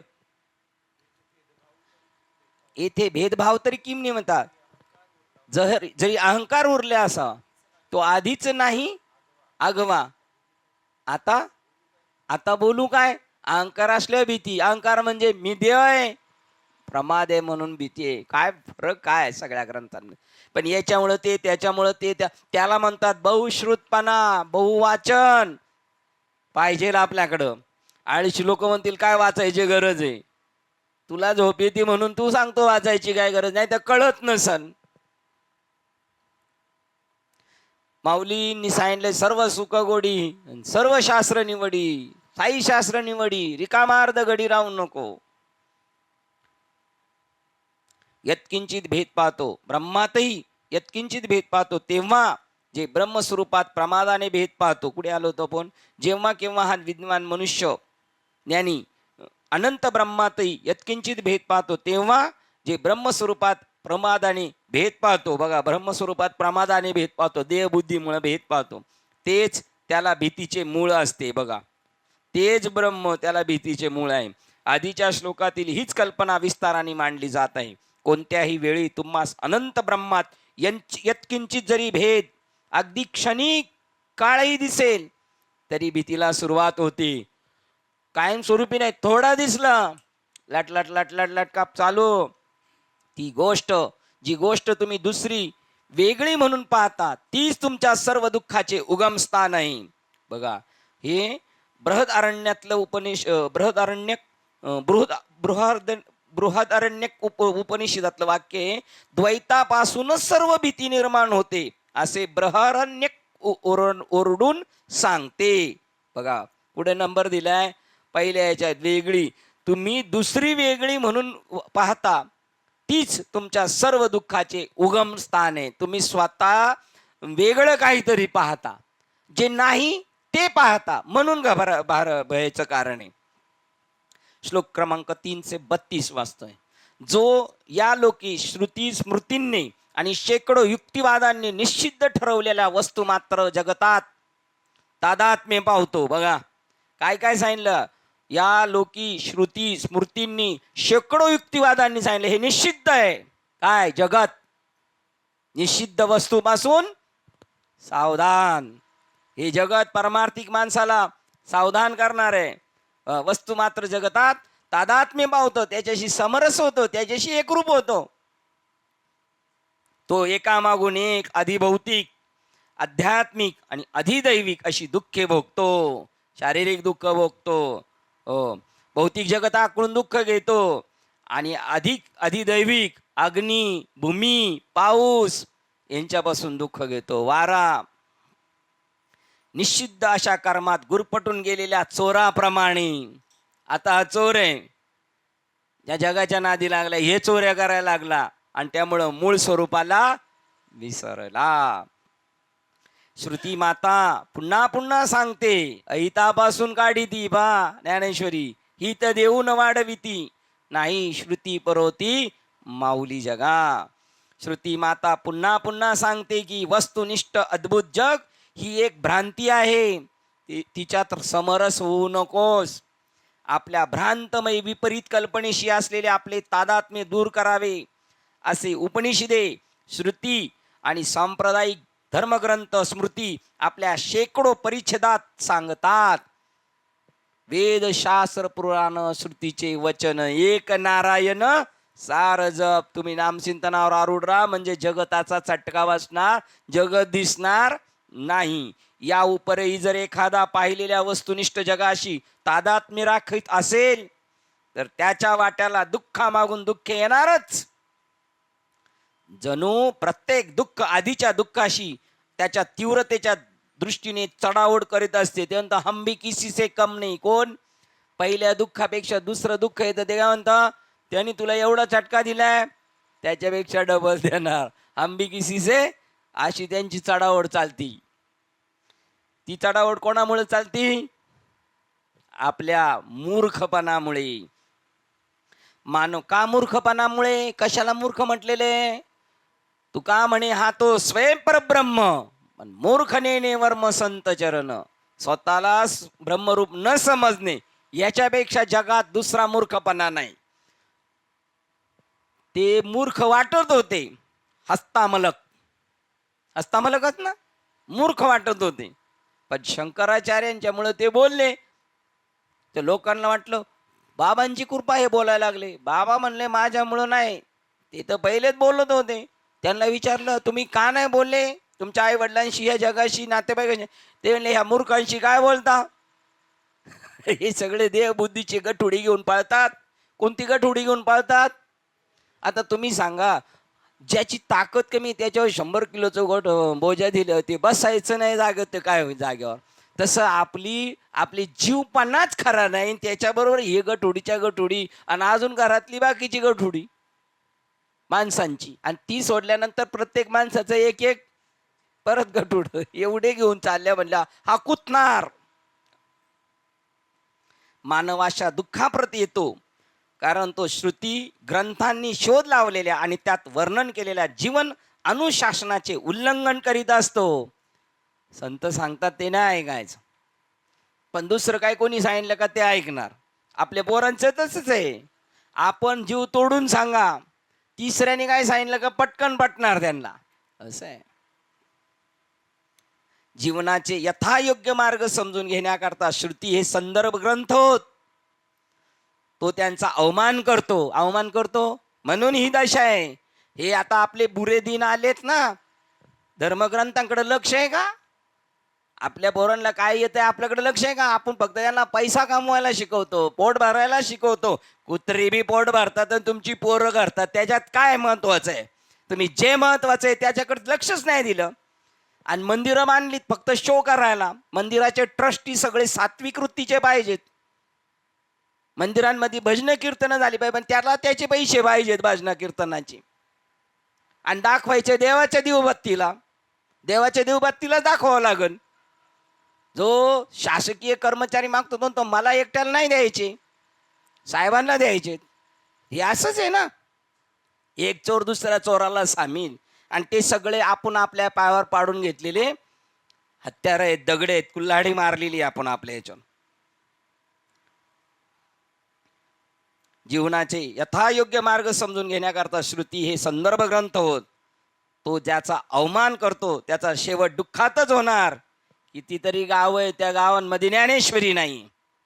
महाराजांना सांगायचे येतानी प्रवचनाला ज्ञानेश्वरी घेऊन या. हे उपरे यांना काहीच माहित नाही आपल्या धर्माचं. आणि त्यांच्या मागं आपण लोंडा गोळीत राहायचं. ज्याच्या गळ्यात माळ नाही त्याला साहेब म्हणायचं, त्याच्या मागं लोंडा गोळीत राहायचं. महाराजाला काय मधून हुक्की येली, एक गांजाचा हुक्का मारला का ती उतरच तोपर्यंत तेवढी हुक्की चढती जाय का नाही.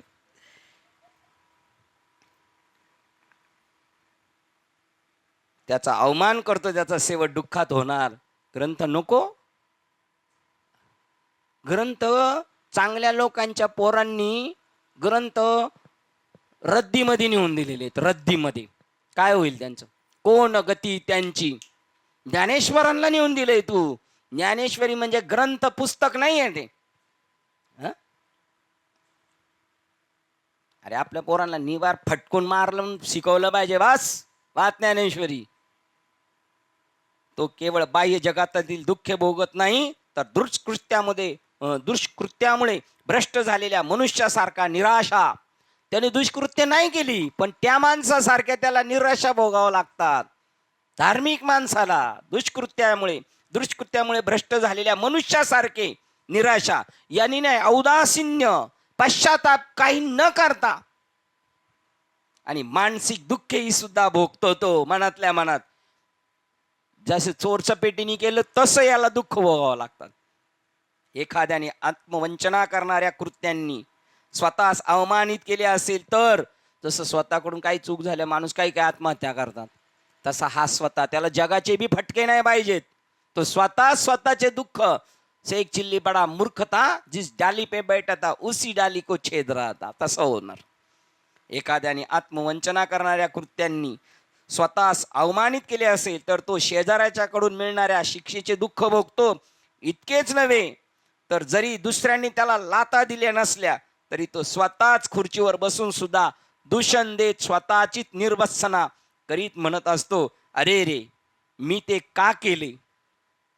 कोण? त्याच त्याला टोचत असतं शल्य. मी ते करावयास नको होते.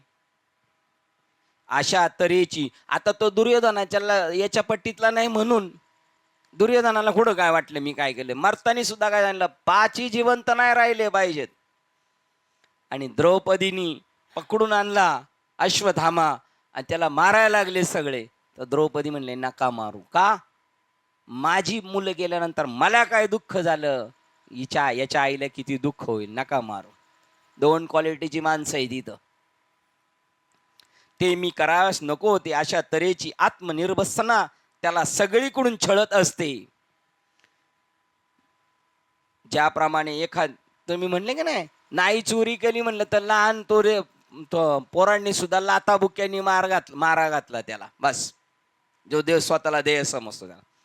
ज्याप्रमाणे एखाद्या व्यक्तीने दुष्ट कर्म केले असेल तर तो कर्माचे शारीरिक परिणाम भोगतो, तसे त्याच्या स्वतःच्या मनाच्या टोचण्याही. त्याचप्रमाणे ज्याने जीवनाच्या सर्वस्वाबद्दल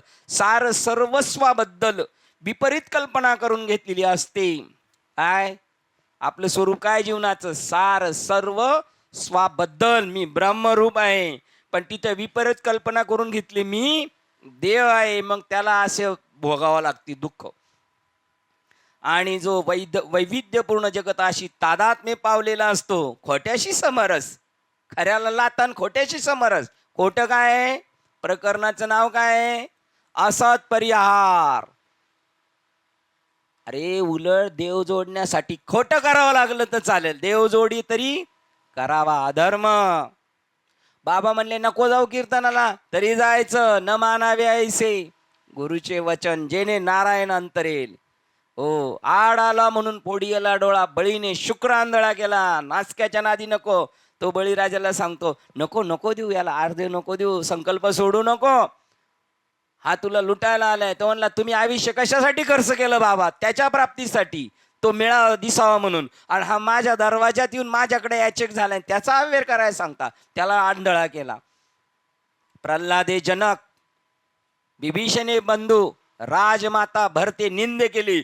सख्खी नाती सुद्धा तोडायची वेळ आली तर देवासाठी तोडायची. किरकोळ गोष्टीसाठी देव का तोडायचा आपण? एवढं घाबरलं पाहिजे आपण, का नाही तर आपली ही कंडिशन आहे. मग कुत्र हाल खायचं नाही आपलं. कुठे आलो होतो आपण? इकडच्या पानावर आलो होतो, बरोबर. मग त्याप्रमाणे ज्याने जीवनाच्या सर्वस्वाबद्दल विपरीत कल्पना करून घेतलेली असते आणि जो वैदव्यपूर्ण जगताशी तादात्म्य पावलेला असतो, तो शेकडो दुःखे, शारीरिक वेदना आणि मानसिक दुःखे भोगतो. अशी कैक जन्म झाली तरी तो त्याच्यातून सुटत नाही. पुनरुपी जननम पुनरुपी मरणम पुनरुपी जननी जठरे शैनम. कशामुळं? असत्याशी संग केला. नासक्या देहाला मी देह म्हटलं आणि मी आत्मा असून मी स्वतःला देह म्हटलं, म्हणून अशी कंडिशन झाली. श्लोक क्रमांक 333. ज्याने सत्यत्वावर ध्यानाने अनुसंधान साधले आहे असा, ज्याने सत्यत्वाने ध्यानावर अनुसंधान साधले आहे असा विमुक्त, जो अविद्येपासून मुक्त झाला आहे बघा, असा तो आत्मप्राप्तीच्या शाश्वत वैभवास पोहोचला. बहिणी म्हणे फडकती ध्वजा. काय बाबा, काय कॉन्फिडन्स आहे. आणि आपलं अजून चाललंय, पक्क झाले का नाही आपलं, पक्क झालं का नाही, पक्क झालं का नाही. आता पक्क करायला कोण दुसरा तिसरा येणार आहे? अजून पक्क कोण करणार आहे? आपणच आपल्याला पक्क करणार आहे. अरे तिचा नवरा तिला घेऊन आला, मानत नव्हता तरी घेऊन आला बायकोच्या हट्टापोटी तुकाराम महाराजांना. आल्यानंतर गायी गेली, सगळं तिच्यावर पण आरोप झाले. ह्या रामेश्वर भट्ट वगैरे यांनी, सगळे तो सालोमलोनी यांनी, पण ती डळमळीत नाही झाली. ती महाराजांबरोबर राहिली आणि महाराज कळस झाले. आणि ती कळसावर फडकणारी ध्वजा, कळस कशामुळे ओळखला जातो? झेंड्यामुळं. काय आत्मविश्वास, काय म्हणजे माझं काय भाग्य. मी बहिणी म्हणे फडकती ध्वजा, निरूपण केले ओझा. महाराज कळस आहेत, ज्ञानेश्वर महाराज पाया आहेत, नाथबाबा खांब आहेत, आणि त्या सगळ्यांच्या ह्या मंदिराचा किंकर दास आहेत नामदेव महाराज.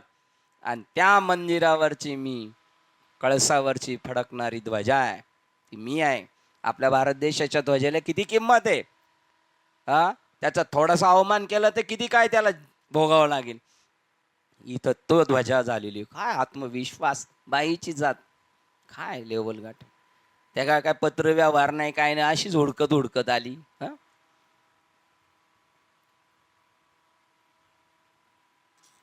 जो इकडच्या श्लोकात आलं ते, जो सत्यत्वावर ध्यानाने अनुसंधान साधले असं तो विमुक्त होतो. तो आत्मप्राप्तीचे शाश्वत वैभवास पोहोचला, मूळ ठिकाणावर पोहोचला. तू का म्हणे आता आम्ही मुक्तीचे माथा, हा म्हणे आता आम्ही मुक्तीच्या माथा, आम्ही त्याच्या डोक्यावर बसलो, मुक्तीच्या डोक्यावर. परंतु जो कोण काय बोललो, काय बोलायचं नाही, बोलायचं होतं मावशी. तू का म्हणे आम्ही झालो अग्निरूप, लागो निधी पाप पुण्य अंगादा. आम्ही ब्रह्मरूप झालो, त्या ब्रह्मरूपात काही चिटकत नाही, चांगलं नाही वाईट नाही, आत्मप्राप्तीच्या शाश्वत वैभव.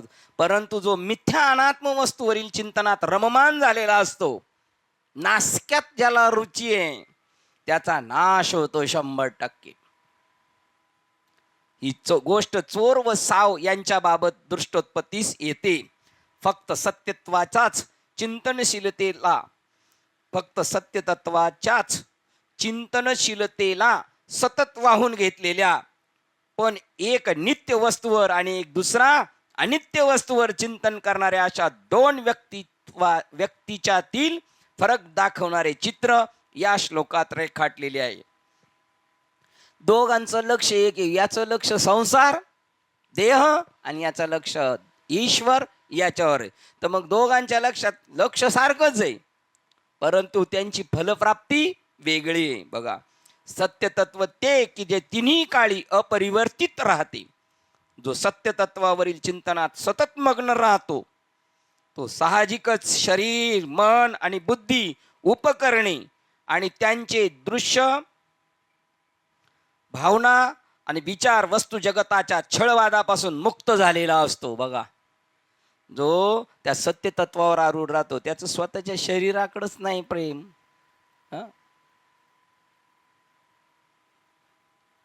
काय ते म्हणले होते दत्त बुगडे म्हणे, आमचंच आम्हाला काही करायला टाइम नाही म्हणले. ते लय कोड्यात बोलले होते मस्त. आमचंच आम्हाला साफ करायला टाइम नाही असं काहीतरी एक वाक्य बोलले होते. ते यांचं कुठं करत बसणार. तो सतत मग्न झाल्यामुळे त्या उपकरणाच्या अतीत झाला. स्वतःला शरीर समजत नाही केव्हा तो.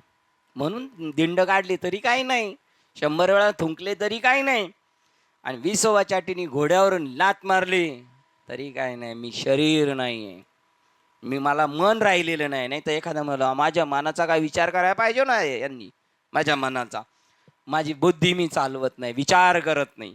उपकरणे हे त्यांचे आणि दृश्य, भावना आणि विचार वस्तू जगताच्या छळवादापासून मुक्त झालेला असतो. अशी व्यक्ती आत्मतत्वाचे शाश्वत अनुभवते. जेव्हा तो उपकरणाच्या साम्राज्यातून मुक्त होतो तेव्हा माझ्यातील जीवद्रष्टा, भावक आणि विचारक मी नष्ट होतो. बघा, जेव्हा तो मी जो त्याचा जो मी आहे त्या उपकरणातून निवृत्त होतो तर त्या कोणत्या साम्राज्यात जातो, तिथे गेल्यानंतर त्याचा जीवद्रष्टा भाव संपला. जीवभाव, भावना संपल्या, त्याच्या भावना करणारा जीवच गेला, विचार करणारा जीव गेला, मी नष्ट होतो, त्याचा तो मी मी मी. म्हणून साहजिकच जेथे शाश्वत वैभवाची म्हणजेच आत्मतत्वाची अनुभूती येते त्या ठिकाणाच्या सत्यत्वाच्या उच्चतर चढणीवर तो पोहोचतो. देव पाहो, देव पाहो, उंच ठाई उभे राहो. अशा उंची गाठवली त्यांनी. उंच देवाचे चरण तेथे झाले.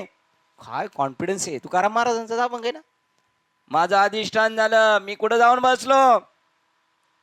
उंच देवाचे चरण तेथे झाले अधिष्ठान. पुढे काय,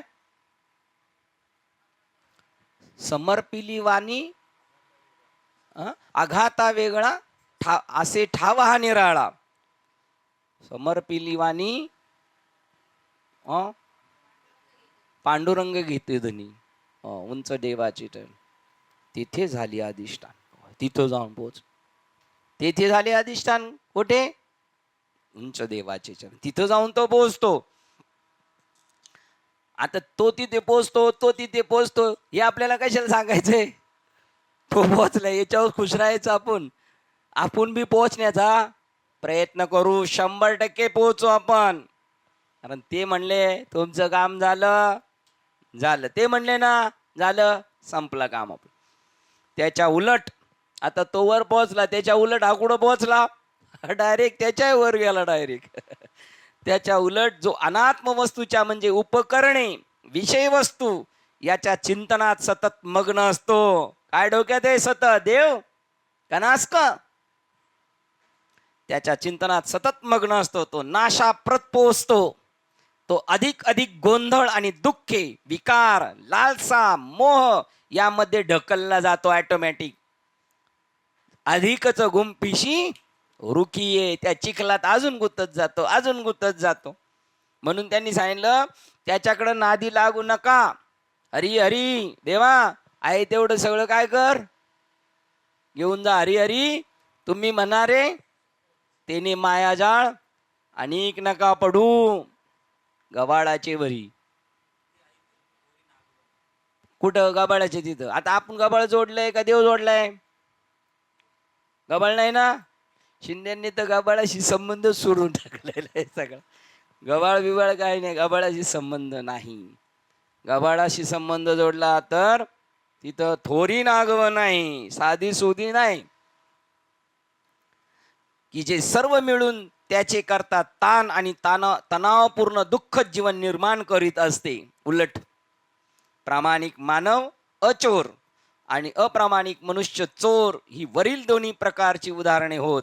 सात्विक मनुष्य पवित्र कर्मे करतो आणि म्हणून तो सुखी असतो. ज्याने निसंशयपणे विपुल मिळवलेले असते, पण अप्रामाणिक मार्गाने अशा अप्रामाणिक माणसास दुसऱ्याची भीती वाटत असते. पैसे तो कपाटात नाही ठेवीत. तुम्ही पाहिले का ना, आपण पाहिले ना, मोठमोठ्यांचे जर घरी पोडली तर कुठं निघाले पैसे?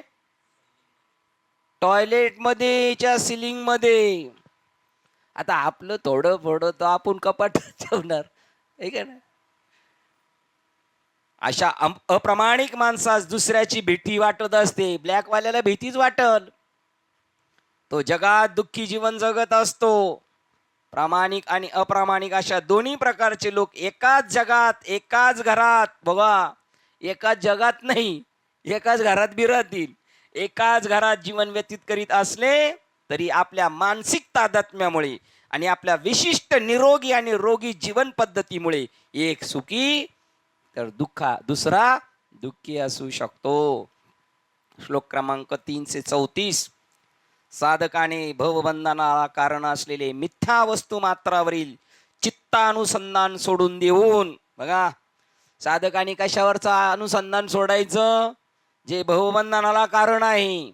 बरं, आत्ताही पण मिथ्याच आहे, नाही आधी अंती, आत्ता सुद्धा सुख नाही त्याच्यात. जा,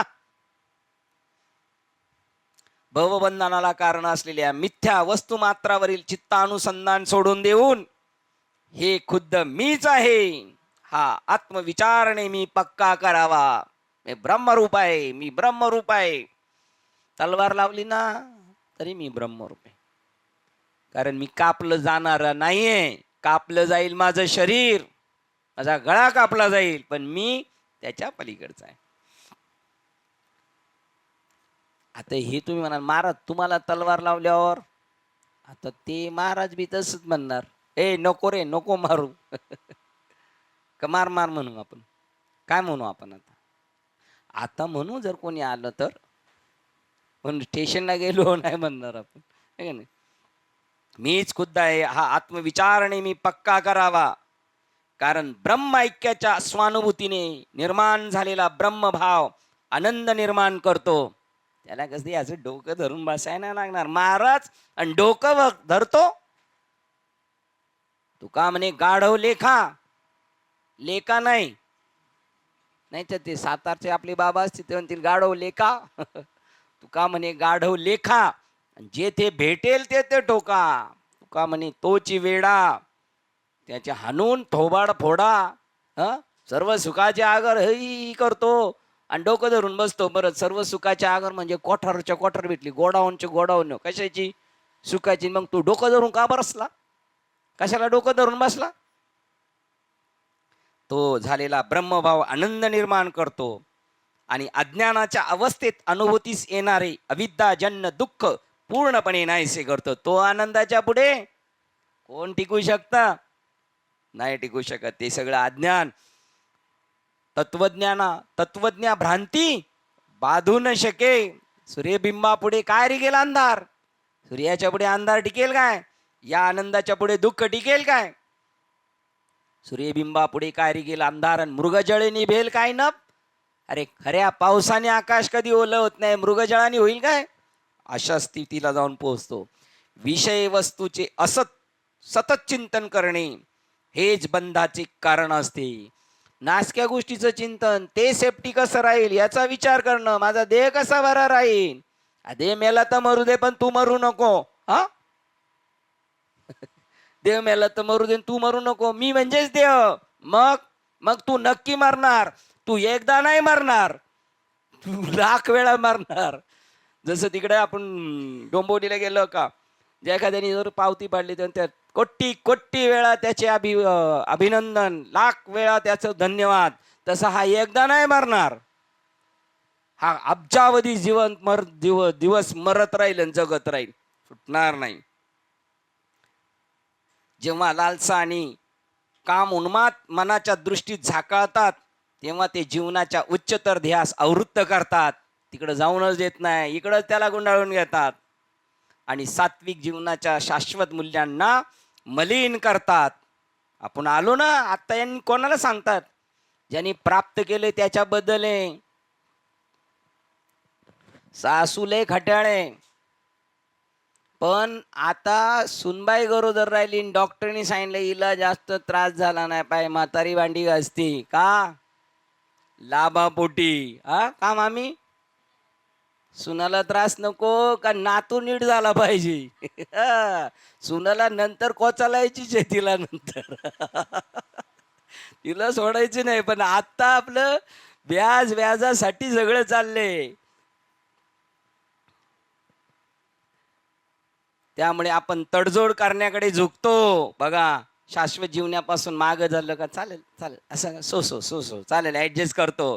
म्हणून जो आध्यात्मिक मूल्यानुसार जीवन जगण्याचा आटोकाट प्रयत्न करीत असतो तो यती म्हणजे ब्राह्मण. त्या साधकाने अनात्म वस्तूवर अनित्य वस्तू आणि क्षणभंगूर अनुभवावर चिंतन करण्याची सवय सोडून द्यावी.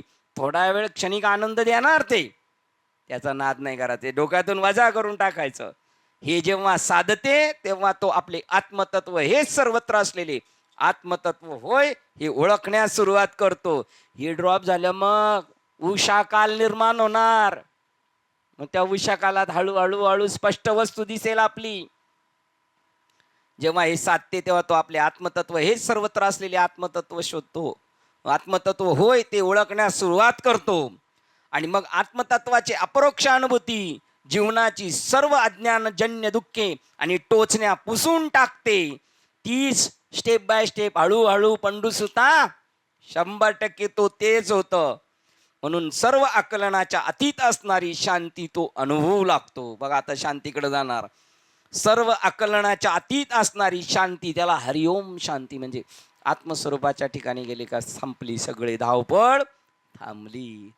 बस अशा ठिकाणी येऊन पोहोचतो. आपली वेळ झाली, राईट टाइमला आज आलो बरोबर. 334 नंबरच्या श्लोकला थांबलो. 334 पण ध्यानात राहील, अंधेरी काय काय. 334 नंबरच्या श्लोकला विवेक चूडामणी ग्रंथ श्लोक क्रमांक 334ला आपण थांबतो. झालेली सेवा हृदयस्थ सद्गुरू सच्चिदानंद श्रीपाद बाबा रामदास बाबा अधिष्ठान श्री विवेक चूडामणी ग्रंथ संत मालिका तसेच तुम्हा संत वृंदांच्या चरणावर सेवा समर्पित करून सेवेला इथे पूर्ण विराम देऊया. पुंडलिक वरदे हरी विठ्ठल श्री ज्ञानदेव तुका भगवान की जय. माऊली ज्ञानेश्वर महाराज की जय. जगद्गुरु संत तुकाराम महाराज की जय. शांती ब्रह्म एकनाथ महाराज की जय. सच्चिदानंद श्रीपाद बाबा की जय. सच्चिदानंद रामदास बाबा की जय.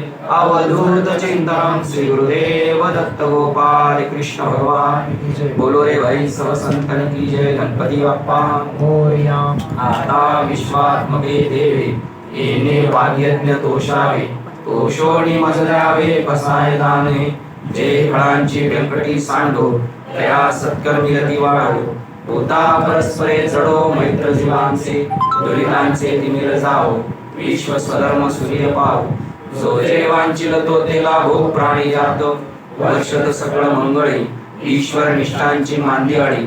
अनवर्त भूमंडळी भेटतो त्या भूता.